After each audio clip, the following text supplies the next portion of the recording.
Hello student. इस video में हम चैप्टर सेकंड के टॉपिक वायुमंडल की संरचना, क्षोभ मंडल और क्षोभ सीमा के बारे में डिस्कशन करेंगे। अब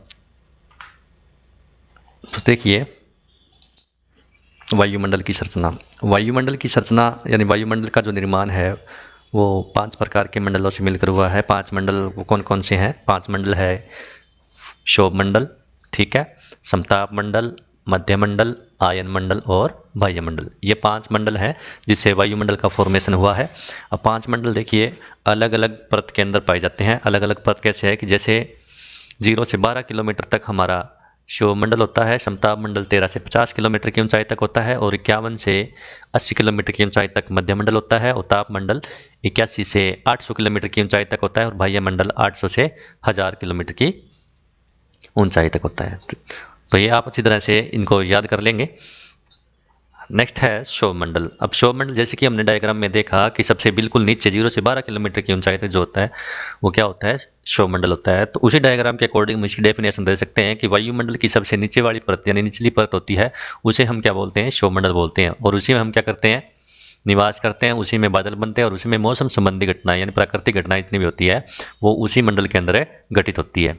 इसमें वायुमंडल के गैसीय भाग का 75% यानी टोटल जो वायुमंडल की गैसें होती है उनका 75% जो है वो क्षोभ मंडल के अंदर ही होता है, ठीक है।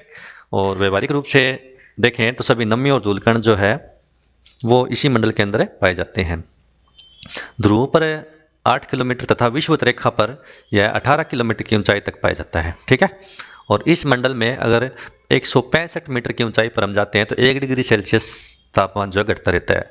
अगले 165 मीटर पर फिर 1 डिग्री कम हो जाएगा, फिर अगले 165 मीटर पर फिर 1 डिग्री कम हो जाएगा और इस प्रकार प्रत्येक किलोमीटर की ऊंचाई पर तापमान में औसतन 6.5 डिग्री सेल्सियस की कमी आ जाती है, ठीक है ना।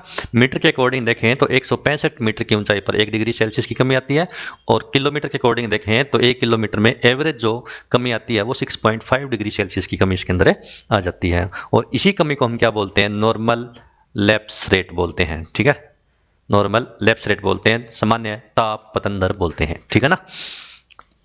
नेक्स्ट है क्षोभ सीमा। आप देखिए क्षोभ सीमा है, क्षोभ सीमा के जस्ट थोड़ा सा ऊपर, ठीक है, क्या पाई जाती है? क्षोभ सीमा पाई जाती है, ठीक है।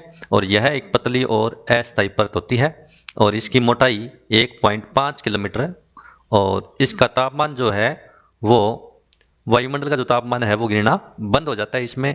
और जो वो मध्य रेखा पर सबसे कम कितना कम हो जाता है? कम होते होते कितना कम हो जाता है? -80 डिग्री सेल्सियस और ध्रुवों पर -45 डिग्री सेल्सियस से कम हो जाता है, ठीक है।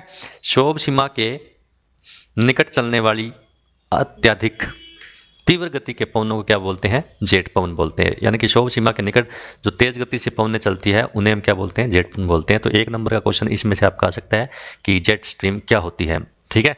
या फिर पूरा ही आ सकता है कि क्षोभ सीमा क्या होती है। तो अगर क्षोभ सीमा से कोई क्वेश्चन आता है तो उसके अंदर ये राइट करते हैं तो आपको इसके अच्छे नंबर मिल जाएंगे। ओके स्टूडेंट, मिलते हैं नेक्स्ट वीडियो में।